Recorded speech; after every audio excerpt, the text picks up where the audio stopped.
Now it is my grandmother who knows how to stitch that carpet. I am really unsure, if we don't document that, how will the other community or the upcoming generation know about it? Having said that, I also do understand the problem of migration, wherein because of certain developmental projects and other reasons also, the youth are migrated from their grandparents and from the community members also. I feel this photojournalism is also a tool for documenting these traditional knowledge and practices, not only for the global world but also for the indigenous youth specifically. Now moving on to the practices which they have, the traditional rotational agriculture practices, the varieties of crops which they are growing. I think now there's a modern prevalent term called organic farming, but when I reflect, organic farming has been prevalent in the indigenous community since ages. It's just, I feel, there in the concept of experts coming. I think there is very much need today to rethink who are these experts, to decode who are we thinking as experts today. Because I feel it is only when a source of information or knowledge is coming from experts, people have the tendency to document it, people have the tendency to photograph it, people have a tendency to capture it. And that is why I think the indigenous community members, the elders, the indigenous leaders are the ones who are expert. Yes, through the educational qualification, they may be illiterate, but the immense wisdom they have and the knowledge which they have in terms of ecological restoration, forest conservation is immense. And that is how we need to see them, from that lens, that they are the experts. And that is why they need to be incorporated in this entire process of documentation and preservation. And therein, the role of photojournalism comes in.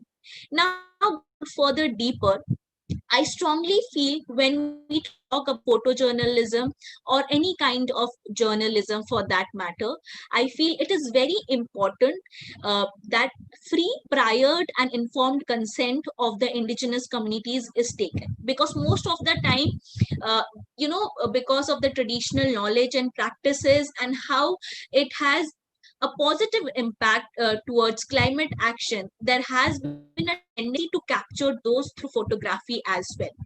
But have we taken their consent is a question which comes in my mind very often. Because when I talk about consent, I think it is very important for a photojournalist also to understand their way of living, to understand their worldview. And I do understand it takes an effort for research, it takes an effort to go to the community, to interact with the community, and make it a very inclusive and holistic process.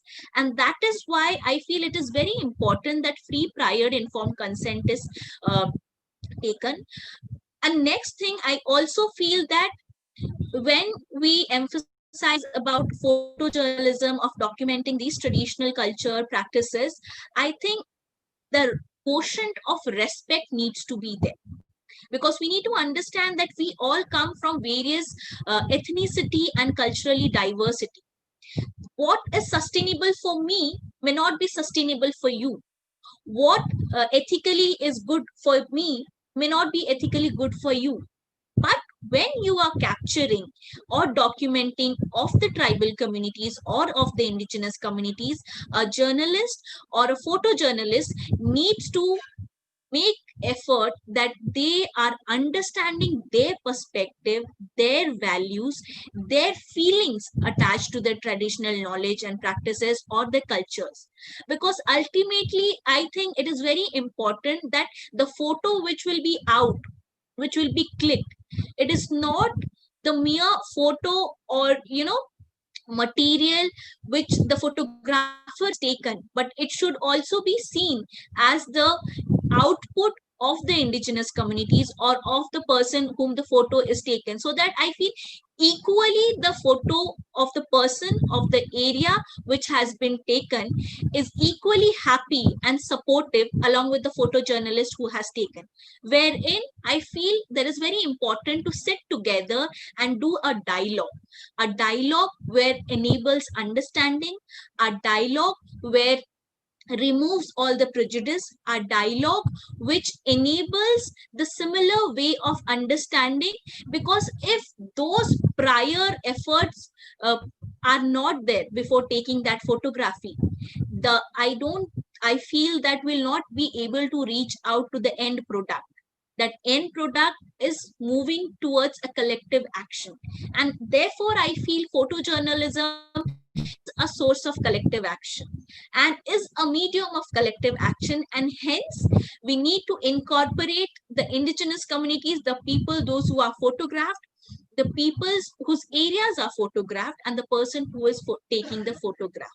And having said that, I strongly feel, coming from an indigenous background, that mass media and photojournalism is very well taken off by the indigenous youth as well. But I feel there is an immense need of support and strength wherein the indigenous youth themselves can speak about their thoughts, their culture, their history, their practices, because we need to empower them and make an enabling space wherein they can speak for themselves through their own photography. My photograph, my story.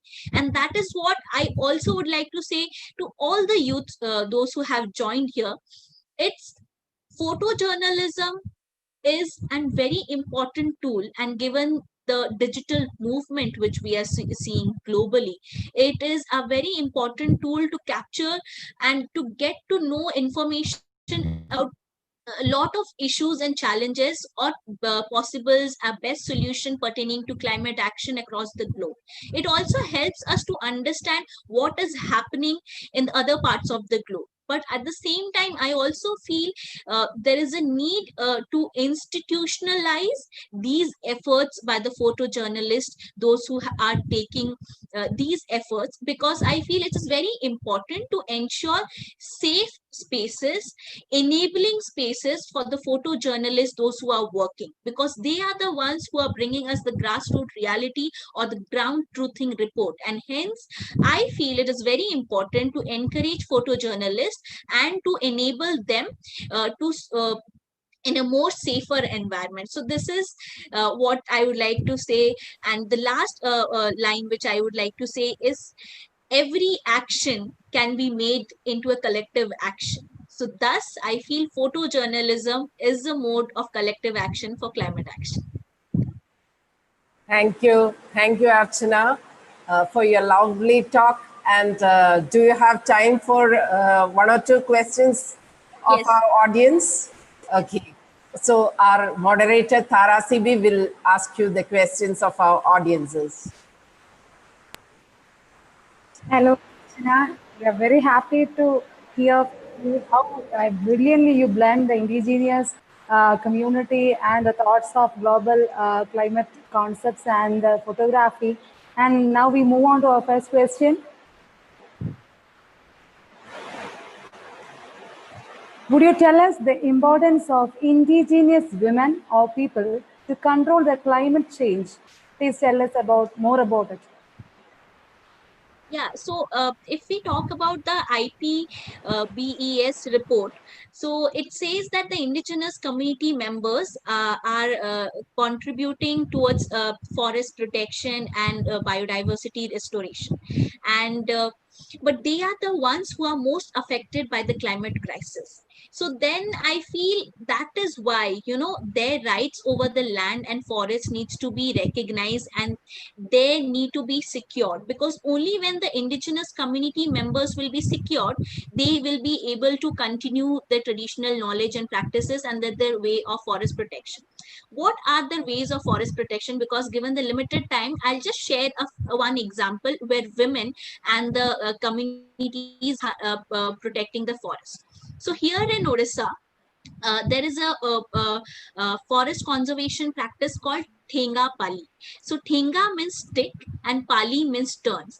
So in through this forest conservation methods, this is a women-led forest protection method. So wherein women every day, 4 women are going to for forest patrolling. And when they are going forest patrolling, it is also a means to see that the how the health of the forest is, and also to prevent the timber mafias coming in the forest and cutting the forest. And having said that, these women get up early in the morning at 3 a.m. along with all their household chores. They are going and protecting and patrolling forest.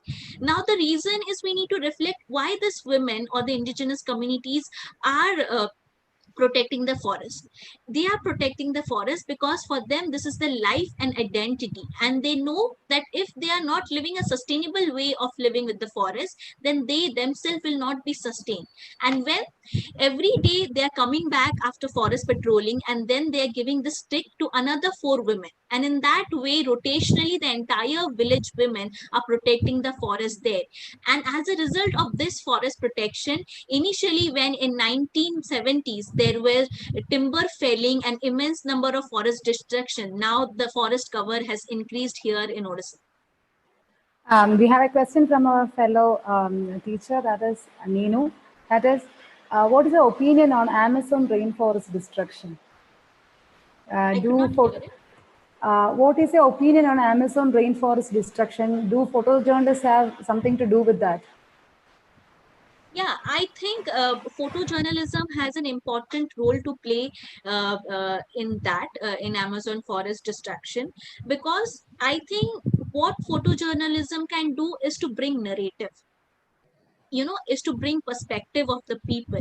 And I feel the indigenous communities, those who are protecting the forest there through the traditional ways and practices, and also how they are impacted, those stories can be captured through photos, their efforts of forest conservation, and also at the same time what are the destructive developmental extractive developmental projects have been done there. For wherein I feel it is important, to when we talk about photojournalism, to highlight the good practices of the community members, to also highlight how they are suffering because of the climate crisis and because of the external factors like extractive developmental projects. Well, thank you, Archana. Thank you for being with us. I think you have given another dimension to our webinar by blending the indigenous folk culture by singing the song and all. Now, HOD Manju ma'am will talk to you. And thank you, Archana. Thanks for your perspective on the importance of documenting indigenous culture, and also for your beautiful song. And photojournalism have a great role for this. We wish you great success with your new role for United Nations Secretary General. Thank you once again. Thank you, ma'am.